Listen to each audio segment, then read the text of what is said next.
అలానే విశేషరావు హైదరాబాద్ పోలీసులు హ్యాక్ అయ్యేటువంటి ఒక యాప్ని ఇంట్రొడ్యూస్ చేశారు. ఈ యాప్ని ఇంటి ఓనర్లు ఉపయోగించాలి. దేనికి ఉపయోగించాలి? అద్దెదారులకు సంబంధించినటువంటి వివరాలని ఆ హ్యాక్ అయ్యేటువంటి యాప్లో అప్లోడ్ చేయాలి. అప్పుడు పోలీస్ వెరిఫికేషన్ అయిపోతుంది.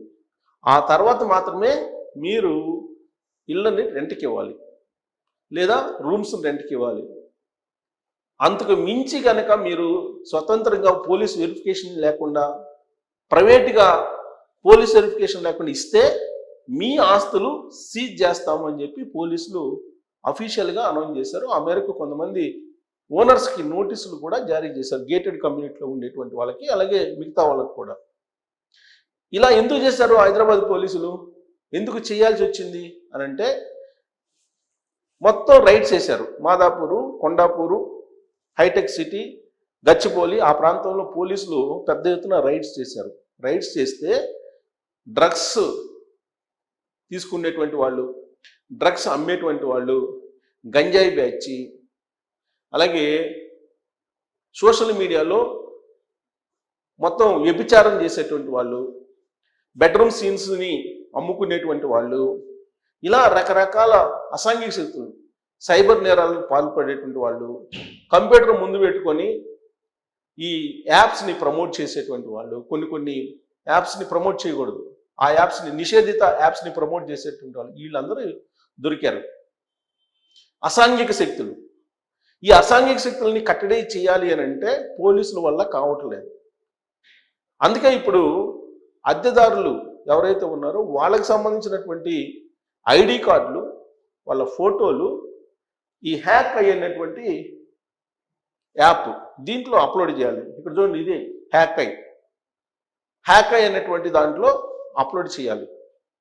ఒకవేళ మీరు చేయలేకపోతే దగ్గరలో ఉండేటువంటి పోలీస్ స్టేషన్కి వెళ్ళాలి. అక్కడ ఒక ఫామ్ ఇస్తారు. ఆ ఫామ్ని ఫిలప్ చేసి ఆధారాలని దానికి జత చేసి పోలీస్ స్టేషన్లో వెరిఫికేషన్ తీసుకొని ఆ తర్వాత మాత్రమే అద్దెకి ఇవ్వాలి. అంతే తప్ప ఇష్టానుసారం డబుల్ బెడ్రూమ్ 30,000, త్రిబుల్ బెడ్రూమ్ 50,000 వస్తున్నాయి కదా అని చెప్పి ఇస్తే మీ ఆస్తులు సీజ్ చేయటం ఖాయం. కారణం ఏంటంటే హైదరాబాద్ మెట్రోపాలిటన్ సిటీ. గతంలో ఎప్పుడు లేని విధంగా కల్చర్ మారిపోయింది. ఈ మారినటువంటి కల్చరు అసాంఘిక శక్తులుగా మారుతుంది, అసాంఘిక శక్తులకు అడ్డాలుగా మారుతున్నాయి.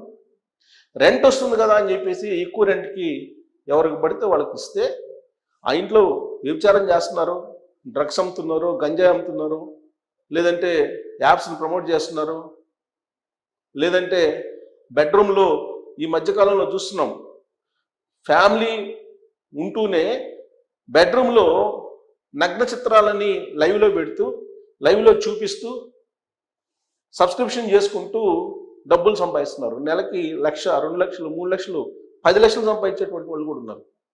అంటే బెడ్రూమ్లో నగ్నంగా వీడియోలు లైవ్లో పెట్టేస్తూ, లైవ్ చూపిస్తూ ఆ బెడ్రూమ్ నుంచే డబ్బులు సంపాదించేటువంటి వాళ్ళు ఉన్నారు. అనేక మందిని పోలీసులు పట్టుకున్నారు ఈ మధ్యకాలంలో. ఇది హైదరాబాద్లో ఇప్పుడు కొత్తగా ఎంటర్ అయినటువంటి సంస్కృతి. ఈవెన్ వరంగల్లో కూడా జరిగింది, విజయవాడలో జరిగింది, వైజాగ్లో జరుగుతున్నాయి.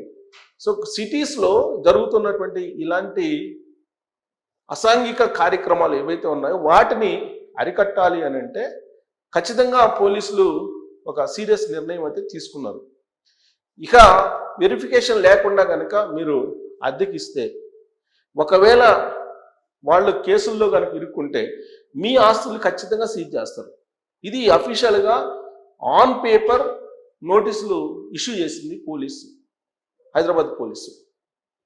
ఇంత స్ట్రిక్ట్గా చేయాల్సిన అవసరం ఏంటంటే నార్త్ నుంచి అనేక మంది మాఫియా, అద్దె మాఫియా వస్తున్నారు, అలాగే ఈ మార్కెటింగ్ మాఫియా వీళ్ళందరూ వస్తున్నారు. గతంలో ఢిల్లీలో, నోయిడాలో, బెంగళూరులో అలా జరిగేవి. అక్కడ లోకల్గా ఉండేటువంటి పబ్లిక్ బెంగళూరులో అయితే ఈ మాఫియాని తరిమి కొట్టారు. ఇప్పుడు హైదరాబాద్లో అడ్డాగా మార్చుకున్నాయి, హైదరాబాద్ని అడ్డాగా మార్చుకున్నాయి ఆ మాఫియా. రెంటల్ యాక్ట్ అనేది ఒకటి ఉంది, రెంట్ కంట్రోల్ యాక్ట్ అనేది ఒకటి ఉంది. As per the rent control act నువ్వు అద్దెని ఎంత నిర్ణయిస్తావు అనేది కూడా ఉంటుంది. ఇష్టానుసారం అద్దె నిర్ణయించడానికి లేదు.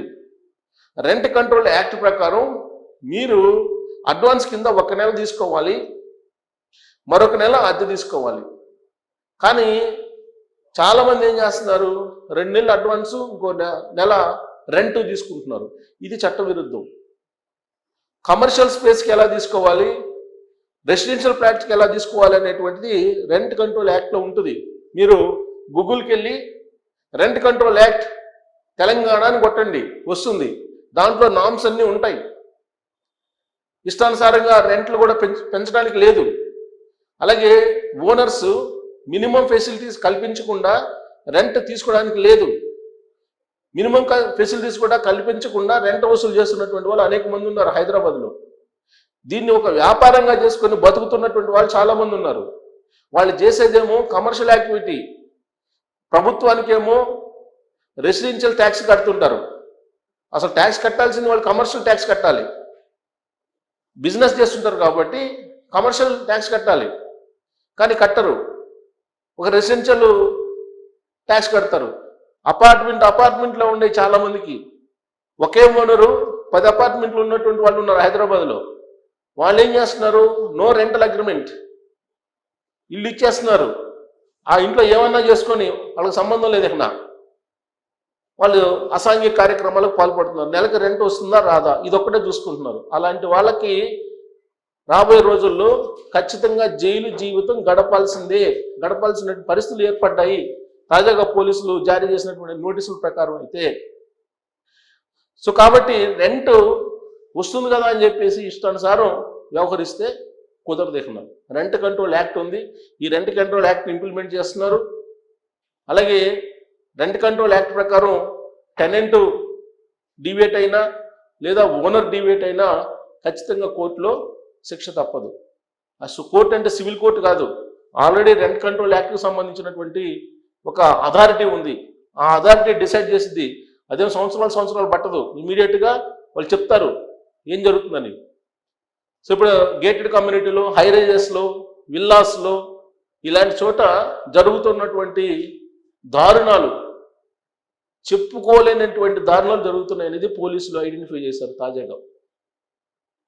దాదాపు మంగళవారం రాత్రి, బుధవారం రాత్రి అనేక ప్రాంతాల్లో ప్రత్యేక బృందాలుగా ఏర్పడి పోలీసులు రైడ్ చేస్తే వాళ్ళకి కనిపించినటువంటి కొన్ని సంఘటనలు, కొన్ని దృశ్యాలు అసాంఘిక అడ్డాలుగా అద్దెళ్ళు మారిపోయి చాలా చోట్ల అనేటువంటి ఒపీనియన్కి పోలీసులు వచ్చిన తర్వాత ఈ హ్యాక్ అనేటువంటి యాప్ని క్రియేట్ చేసి దీంట్లో ఖచ్చితంగా పోలీస్ వెరిఫికేషన్ ఉండాల్సిందే, పోలీస్ వెరిఫికేషన్ లేకుండా మీరు అద్దెకి ఇవ్వడానికి లేదు అనేటువంటి నోటీసులు జారీ చేశారు.